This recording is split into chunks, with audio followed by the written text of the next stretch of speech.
la primature face au corps diplomatique est constituée. Choguel explique.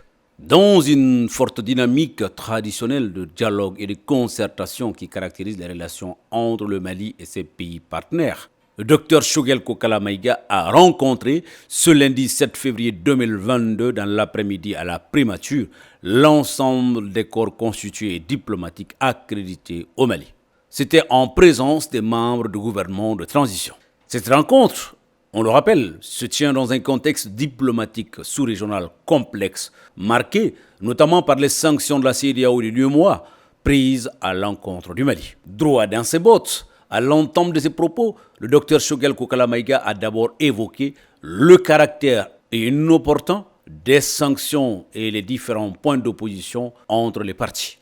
Ce qui nous oppose aujourd'hui à la CEDEAO, en ce moment, c'est la différence de grille de lecture de la transition politique en cours au Mali, notamment sur ses spécificités, sur ses défis et ses enjeux, qui la différencient de beaucoup de processus politiques similaires en cours en Afrique.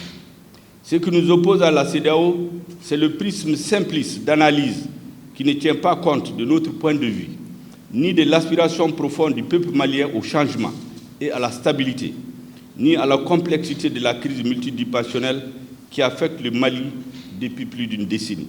Ce qui nous oppose à la CEDEAO, c'est cette volonté acharnée, sous le couvert de la préservation de l'ordre institutionnel, de certains chefs d'État, de vouloir vassaliser le peuple malien pour le compte de l'agenda caché de puissances extra-africaines, profitant du fait qu'aujourd'hui, l'État malien est affaibli, ébranlé dans ses fondements et se trouve à terre pour des raisons sur lesquelles il n'est nul besoin de revenir, car suffisamment connu de tous les observateurs avisés.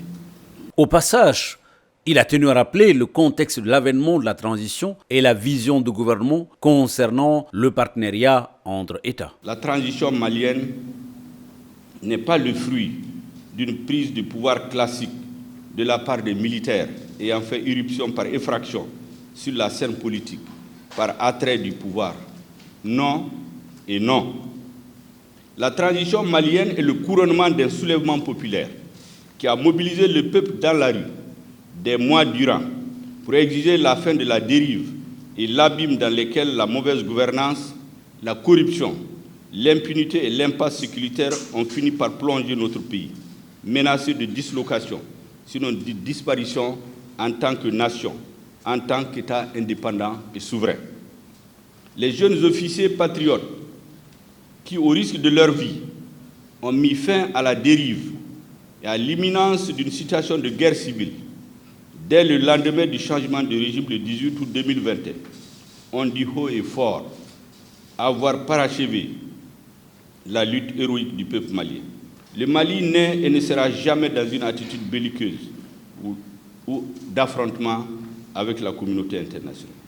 Notre pays, notre gouvernement, avec à leur tête le colonel Assimi Goïta, ont décidé tout simplement d'opérer des choix stratégiques, de prendre des options courageuses et patriotiques pour restaurer la sécurité, pour restituer au peuple malien sa dignité et son honneur, bafoué à notre pays sa grandeur d'antan, mise sous le boisseau par les errements du passé.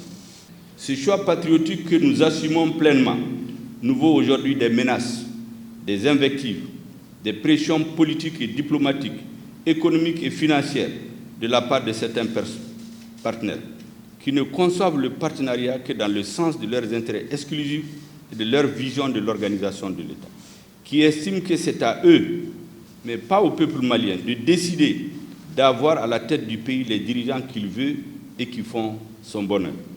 Pour nous, mesdames et messieurs, le partenariat, c'est l'écoute mutuelle, c'est le respect mutuel, c'est agir ensemble, c'est travailler de concert sur les objectifs communs au bénéfice mutuel de nos pays et de nos peuples respectifs. Le partenariat, pour nous, c'est la non-immixtion, la non-ingérence dans les affaires intérieures d'un État. C'est le respect plein et entier de sa souveraineté et de son indépendance.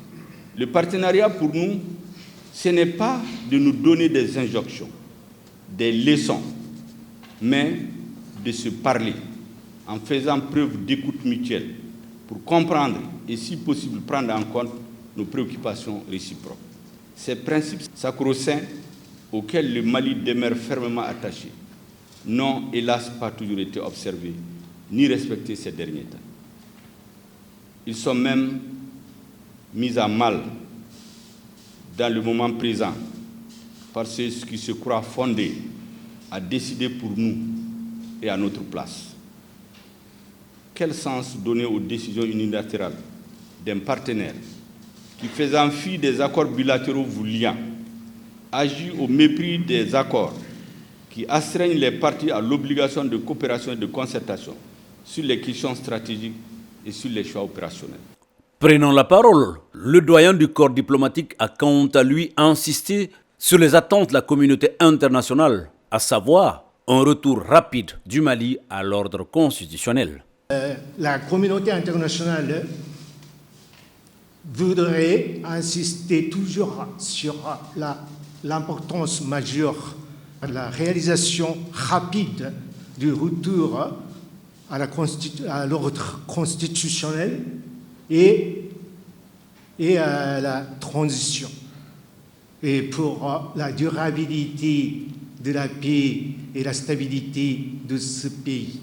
Et soyez convaincus que nous sommes tous les grands amis du Mali, quelle que soit la différence d'expression.